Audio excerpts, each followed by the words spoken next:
Stage पर रौनक अफरोज उलमाए बावकार हाज़रीन महफिल खसूस मेरे असातिज़े इकराम, अस्सलामु अलैकुम व रहमतुल्लाहि व बरकातुहू।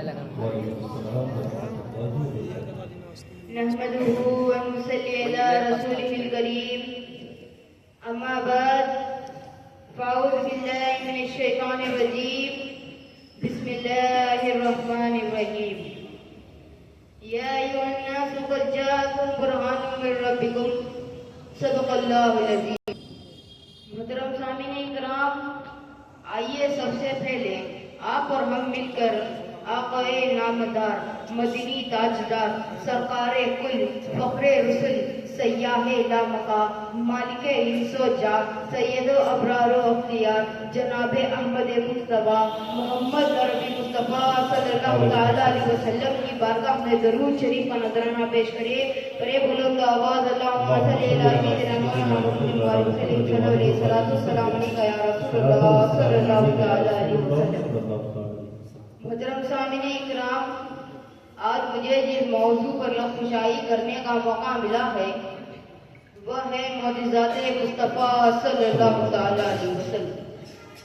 मौजिज़ा का लफ्ज़ी माना है आजिज़ कर देने वाली शय, और इस्तिलाह में हर वो अजीब व गरीब काम जो आदतन नामुमकिन हो अगर किसी नबी से सादिर हो जाए तो उसको मौजिज़ा कहते हैं। खालिक़े कायनात ने मुख्तलिफ अंबिया इकराम को मुख्तलिफ हालातों मुख्तज़ियात के तहत मुख्तलिफ मौजिज़ों से नवाजा था। किसी की दुआएं हिलाकत ने इस आलम पर तूफान बनकर क़यामत सुगरा बपा कर दी थी। किसी की वजूदे मसऊद से आतिशे नमरूद का अलावे का एक गुलजार में तब्दील हो गया था। किसी की तेज कुव्वते शामा ने सैकड़ों मील दूर से पैराने यूसुफ की खुशबू महसूस कर ली थी। किसी के हाथों में सख्त लोहा मोम हो जाता था, किसी का तख्ते सल्तनत हवाओं में उड़ता फिरता था, किसी के असा के एक ही ज़रब से पत्थरों से चश्मे उभरने लगते थे और कभी दरियाओं में शाहराएं बन जाती थी। किसी की नफ्से मसीहाई से अंधों को बीनाई, गूंगों को गोयाई, कोढ़ियों को सेहत और मुर्दों को जिंदगी मिल जाती थी। लेकिन नबी आखिरी ज़मां खातिमे पैगंबरान हजरत मोहम्मद मुस्तफ़ा सल्लल्लाहु तआला अलैहि वसल्लम को बारगाए हक से दूसरे तमाम अंबिया से बढ़कर मौजिज़ात अता हुए थे। और हकीकत तो यह है कि दूसरे यूसुफ जबे ईसा यने बेजादारी, दूसरे यूसुफ जबे ईसा यने बेजादारी अंजकुबा हमारा रंग तू तन्हादारी। सुभान अल्लाह, माशाअल्लाह, माशाअल्लाह। मुहतरम सामीने किराम, हुजूर सल्लल्लाहु तआला अलैहि वसल्लम का सबसे बड़ा मौजिज़ा कुरान है। बेशक साबिक़ा अंबिया किराम के मौजिज़ों की नौइयत, हैसियत और तासीर आरज़ी और वक्ती थी, लेकिन हुजूर सल्लल्लाहु तआला अलैहि वसल्लम का यह मौजिज़ा कुरान अपनी नौइयत और हैसियत के लिहाज से दायमी और क़यामत बाकी रहने वाला है।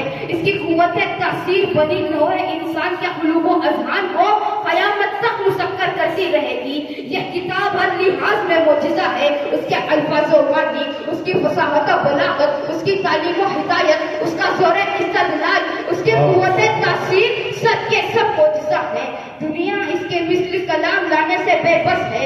इसकी यही सिफ़त एजाज़ थी जिससे अरब व अजम तक के बड़े बड़े फुसहाओ बुलगा और शुराओ उदबा तक की ज़बानें गूंगी हो गई थी जब कुरान ने उनके सामने यह चैलेंज रख दिया कि फ़इन कुंतुम फ़ी रैबिन मिम्मा नज़्ज़लना अला अब्दिना फ़अतू बिसूरतिन मिन मिस्लिही वदऊ शुहदाअकुम मिन दुनिल्लाहि इन कुंतुम सादिक़ीन। और इस चैलेंज का जवाब देने से दुनिया हमेशा से हासिल रही है और क़यामत तक हासिल रहेगी। तेरे आगे यूं हैं दबे लचे फुसहा अरब के बड़े बड़े, तेरे आगे यूं हैं दबे लचे फुसहा अरब के बड़े बड़े, कोई जाने मुंह में ज़बान नहीं, नहीं बल्कि जिस्म में जान नहीं। फिर यह किताब हिदायत रोज़े अव्वल से महफूज है।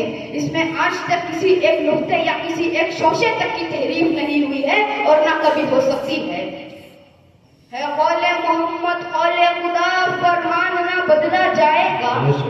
ऐ कौले मोहम्मद कौले खुदा फरमान ना बदला जाएगा, बदलेगा ज़माना लाख मगर कुरान ना बदला जाएगा। और इससे बढ़कर यह कि اس نسخہ کیمیا کو اس دنیا کے سامنے لانے والی شخصیت بھی شخصیت تھی، جس نے کبھی کسی سے لکھا نہیں سیکھا، جس نے کبھی کسی کے سامنے کوئی طلب مستق نہیں کیا، جس نے دنیا کے سامنے سب کے سامنے علم و حکمت کا وہ عظیم الشان دفتر پیش کر دیا، جس نے دل و دماغ بدل ڈالے، جس نے ذہنیتیں بدل ڈالی، جس نے رواج بدل ڈالے، جس نے رسوم بدل ڈالی، جس نے افراد بدل ڈالے، جس نے اقوام بدل ڈالی، جس نے تمدن بدل ڈالے، جس نے تہذیبیں بدل ڈالی، جس نے عرب کے ریگستانوں میں رہنے والے خانہ بدوش شجربانوں کو اصول جہاں پانی سکھا دیا اور وقت کے کیسر و کسرا کے تخت پر بیٹھا دیا، جس نے درماند دانے عقل و خرد کو کائنات کے ذرے ذرے کی حقیقت سے آشنا کر دیا، خود نہ تھے جو راہ پر اوروں کے عادی بن گئے، خود نہ تھے جو راہ پر اوروں کے عادی بن گئے، کیا نظر تھی جس نے مردوں کو مسیحا کر دیا۔ محترم سامعین کرام، حضور صلی اللہ تعالیٰ علیہ وسلم کے معجزات تو اتنے ہیں کہ شمار سے باہر ہیں۔ آپ نے علماء کی تقریروں میں سنا ہوگا، ایک دفعہ کفار مکہ نے حضور صلی اللہ تعالیٰ علیہ وسلم سے رات کے وقت مقام مینا میں ایک معجزہ طلب کیا، تو حضور صلی اللہ تعالیٰ علیہ وسلم نے صرف انگلی کے اشارے سے چاند کو دو ٹکڑے کر دکھا دیا۔ ایک ٹکڑا کوہ ہیرا کے اس طرف نظر آیا تو دوسرا ٹکڑا اس طرف نظر آیا، ادھر اعلیٰ حضرت پکار اٹھے، اشارے سے چاند چیر دیا، چھپے ہوئے خور کو پھیر لیا، گئے ہوئے دن کو عصر کیا، یہ تابو توا تمہارے لیے، سورج اٹھے پاؤں پلٹے، چاند اشارے سے ہوتا، سورج اٹھے پاؤں پلٹے، چاند اشارے سے ہوتا، اب تھے نزدیک دیکھ لے قدرت رسول اللہ صلی اللہ علیہ وسلم۔